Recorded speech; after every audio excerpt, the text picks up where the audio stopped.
Hey, what's up you guys? Matt Thibeau here with Savant Marketing Agency, and in today's video, we're going to be talking about 4 mistakes that you might be making in your contracting business that are stopping you from landing the job, stopping you from closing the deal. And so in today's video, I'm going to give you these 4 mistakes to avoid and how to correct it so that you can start landing those jobs that you want to. You know, a lot of contractors might be struggling right now to be able to land some jobs that they want, coming up against price objections or just being ghosted.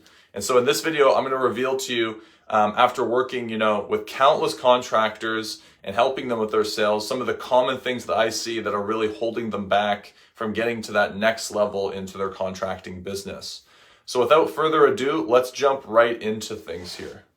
So I will go on this side. So the number one thing to avoid, the first mistake, is not being an authority.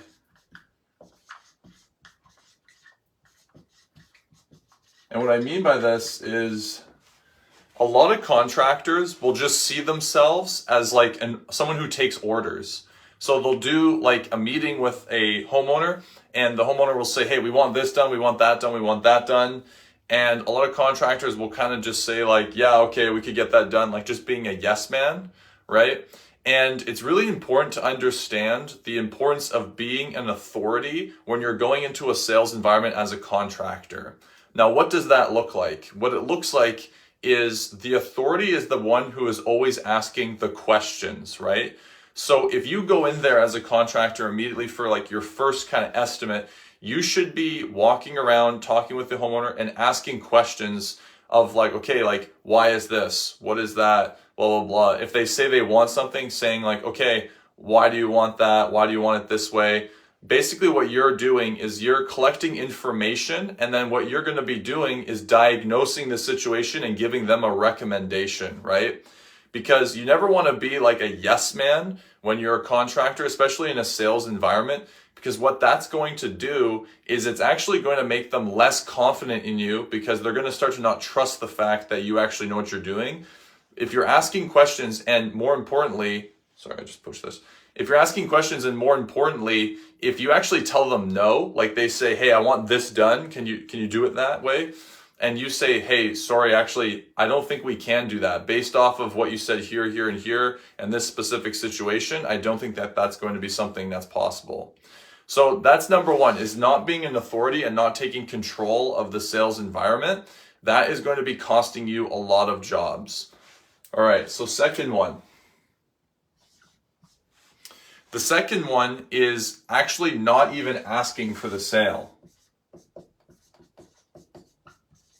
This is so obvious, but I see it a lot. In fact, I actually have experienced it firsthand where contractors won't even ask for the sale or like ask for the contract. So they'll do everything right. Like they'll do the estimate, they'll do all this stuff, but they won't even ask you like, hey, do you want to move forward with this, right? Because maybe it's because they're scared, they don't want to be salesy or whatever. But what you have to understand is that if you don't ask for the sale, if you're just one of those people who just like show the quote and you just say like, hey, what do you think? Like that is not sales. What you need to do is be able to present something. So show them, hey, this is what I'm thinking. These are all the materials you wanted. This is the labor, what it's going to cost. And the final amount is going to be XYZ. Is that something you would like to move forward with? Like you have to ask them. That's a very good phrase to use, is would you like to move forward with this, right? You have to ask them, hey, do you want to do this? Is that something you want to do? Do you want to move forward with this? Like not asking is costing you probably so much money if you're not doing that. And it's something that I think a lot of contractors don't really consider, because they see themselves so much as being maybe just someone who's good at what they do, like a craftsman, and they don't want to be like overly salesy or push people. But the reality is that by asking, you're actually doing them a huge favor, because sometimes you'll be surprised. Someone will just say, yeah, for sure, let's do it. And then it's like, boom, it's simple, you closed it. But you just avoided like, maybe an hour or so of other questions and lagging things on, right? So not asking is a huge problem that I actually see. And it blows my mind of how many contractors don't do this. So if you're not asking for the sale, just start saying that simple question. Would you like to move forward with that? That's going to make it a lot simpler for you to be able to close the deal. All right, this one's a big one. So number 3, I think a lot of you guys are doing this. So the worst thing that you could probably do is start emailing over your estimates or your quotes. So you just send over an email with the quote, and then you just say, hey, attached is the quote. Let me know if you'd like to move forward or whatever. Like, that is probably one of the number one things that I see that kill contractors in being able to close deals. Like, if we're working with a client and we're sending them a bunch of leads and they're saying, yeah, I haven't closed a deal yet, and it's past month one, that's the first question that I start looking into is like, how are you presenting the quote? Like, are you just emailing it over or something like that? Because if they are, that's almost always the reason why you're not closing deals. Like, emailing over a quote, here's why that's a bad idea, okay? I'll break it down. The first thing that happens is they're not expecting it, so it just comes in through email. Cool, now I see it. The first thing that they look at is the price, and they're overwhelmed by it. They're like, wow, that was a lot more than I thought. And then they ask their wife or their partner, their spouse, whatever, and they say, man, this is a lot of money. Do you think we could do this? No, let's go talk to someone else and see. And then that's the end of it. They start talking to someone else. Someone else is like, good enough to be able to present it to them, gain more trust, and go from there, right? So when you're emailing over quotes, you have no control of the presentation. Like, sales is all about a presentation, right? So if you're emailing over quotes, there is no presentation that you are involving there. Like, basically all you're doing is just saying, here's the price. You're not even facing them, like seeing them. You can't handle any of their objections. There's nothing, you have no control in that situation. So you have zero presentation. So the best thing that you can do instead of emailing over quotes is to call them, send the quote over the phone, and go through the quote with them on the phone and ask for the order. Because when you go over on the phone, then you can present it to them. You can say, okay, so you mentioned you wanted this. That's why we put that together. That's reflected here, blah, blah, blah. You also mentioned it was really important for this. That's reflected here, blah, blah, blah. And you can go all the way down at the end, present the price. Hey, so this is why it costs this much, and that's why we're doing this. Would you like to move forward? If they say, no, I'm not ready to move forward, that's more than we were thinking, then you can say, okay, awesome, like, no problem there. I'm just curious, what did you think it was going to cost? And then you can start going into actually unraveling that, right? And going into like, okay, what did you think it was cost? Oh, I thought it was going to be this much. Well, okay, I don't think that will be possible, or maybe it is possible and you can find a solution. Like, when you email over a quote, you have no control over that. You need to be able to handle objections and actually talk to someone, right?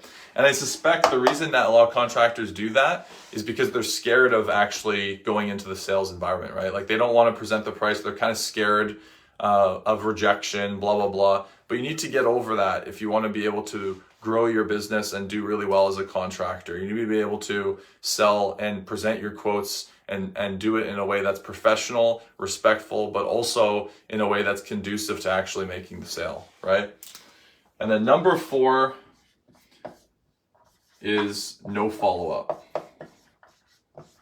So I've experienced this as well, where you get a quote from a contractor and then you say something like, yeah, I'll think about it, or I'm gonna, I need to get back to you about this, whatever. And then they just never follow up with you.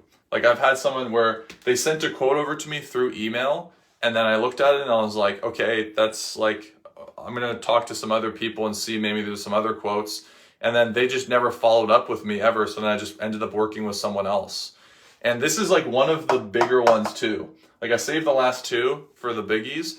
Like, not following up is costing you a lot of jobs, because even if you're able to just call someone, so let's say that you do the estimate over the phone with them, you present everything, and they say, yeah, I need to think about it, blah, blah, blah, all that stuff. You say, great, you can think about it. When would be a good time for us to connect again on a call? And we can just go through and check in on you. And then you book a meeting from a meeting, so then you can book that second call. And then when you're on that other call, now you're following up. Like, the easiest way to follow up, I'll give you right now. We're kind of jumping all over the place here, but we're freeballing this. The easiest way to follow up is to always ask for permission, right? So I call this permission sales. Permission sales. So the way that permission sales works is let's say that someone says, okay, I need to think about it, whatever. That's totally fine, man. When do I have your permission for us to just check in again and give you a call? And then you get a date booked in. So now you're not being like annoying to follow up and say, hey, you know, I just wanted to check in with you, blah, blah, blah. You actually have it like booked in. And so you're just saying, hey, I just wanted to follow up on my promise and give you a call like we said, we agreed. How's it going? And blah, and you can go from there, right? So asking for permission in the follow-up process is going to make things less awkward for you if you find it weird to like follow up with people and you're finding that salesy.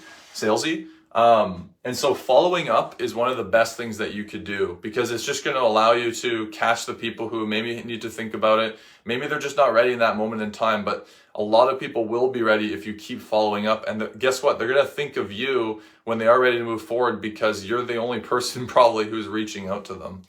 So I hope you found these 4 things helpful. If you have any questions, comment below. If you found this video helpful, give it a thumbs up. I would really appreciate it. And I hope you guys have a good rest of your day. See you later.